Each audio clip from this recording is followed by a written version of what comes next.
สบายดีมาพบกันใน EP ที่3ซึ่งใน EP ที่3นี้เนาะแอดมินจะเฮ็ดเป็นคลิปแนะนำเครื่องมือการลงทุนที่แอดมินใช้ในปัจจุบันนี้เนาะในโลกของการลงทุนนั้นเครื่องมือที่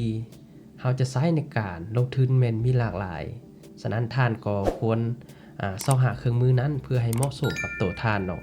ในนี้เนาะแอดมินจะมาแนะนำ3เครื่องมือที่แอดมินนั้นใช้ลงทุนในปัจจุบันเนาะ1คือการ DCA เพราะว่าจะเป็นการ DCA หุ้นคำ Bitcoin เนาะและอันที่2ก็คือการเทรดหุ้นคือการซื้อหุ้นเนาะตัวนี้เนาะและอันที่3คือการเทรดในตลาด CFD ก็คือการเทรดในตลาดฟิวเจอร์เนาะตัวนี้เนาะและข้าพเจ้าเองเนาะจะมาแนะนำให้ทั้ง3รูปแบบนี้มันเป็นแบบใดและเฮาลงทุนแบบใดเนาะตัวนี้เนาะ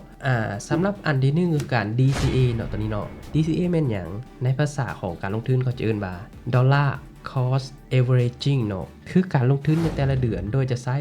จำนวนเงินที่เท่ากันสมมุติว่าท่านลงทุนในเป็นหุ้นตัวใดตัวหนึ่งคืออาจจะลงทุน1ล้านกีบทุกๆเดือนในการ DCA นี้เนาะท่านจะบ่สนใจราคาท่านจะซื้อหุ้นหรือว่าเป็นทองคำเก็บเอาไว้เนาะนี่คือการ DCA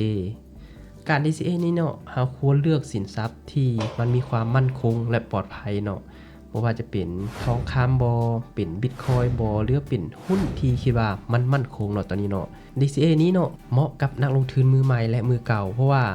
ถ้ามือใหม่ก็จะสอนให้นักลงทุนผู้นั้นเนาะมีวินัยในการลงทุนเพราะว่าเขาต้องเอาเงินเข้าไปในแต่ละเดือนสำหรับมือเก่าก็คือเป็นผู้ที่มีประสบการณ์แน่นอนต้อง DCA ในปัจจุบันนี้เนาะแอดมินก็ DCA คือกันคือ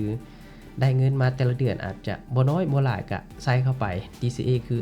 จะออมหุ้นเลยตัวนี้หั่น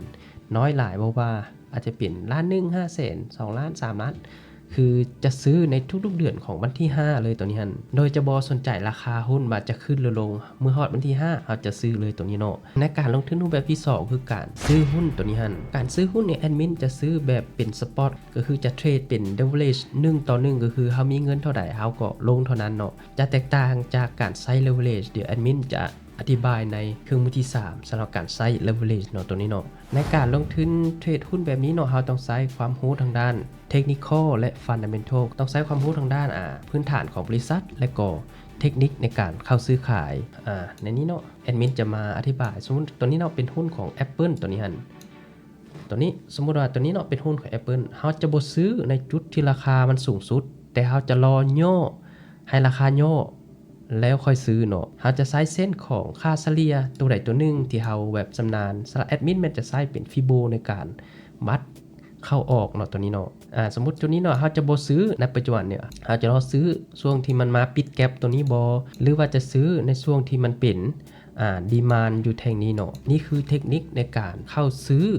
และออกจากหุ้นหรือขายหุ้นตัวนั้นออกมาเนาะตัวนี้เนาะสำหรับเครื่องมือที่3นี่คือการเทรดแบบ CFD เนาะหลายๆท่านอาจจะเห็นทางเป็นโค้ชบอหรือว่าเป็นนักลงทุนที่อยู่ในเป็นแอป TikTok หรือว่าเป็น Facebook หรือเป็น YouTube ที่เห็นเขาโซเป็นกำไรเนาะตัวนี้เนาะส่วนหลายที่ข้าพเจ้าเห็นเนาะจะเป็นการเทรดแบบ CFD คือการเทรดฟิวเจอร์ส่วนหลายเนาะทางนักลงทุนทางฝั่งไทยและฝั่งลาวส่วนหลายจะเทรดทองคำเป็นส่วนใหญ่เนาะตลาด Forex ก็คือเป็น CFD ตัวนี้เนาะเหมาะกับนักลงทุนที่เป็นมือใหม่และมือเก่า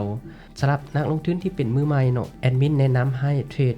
โดยใช้บัญชีเป็นหัวหน่วยเซนเนาะตัวนี้เนาะเพราะว่า1จะเป็นการฝึกฝนในการเทรดของท่าน2คือเพราะเฮาใช้เงินทุนน้อยในการเทรดเพราะว่าในหัวหน่วยเซนนั้น1ดอลลาร์จะเท่ากับ100เซนเนาะ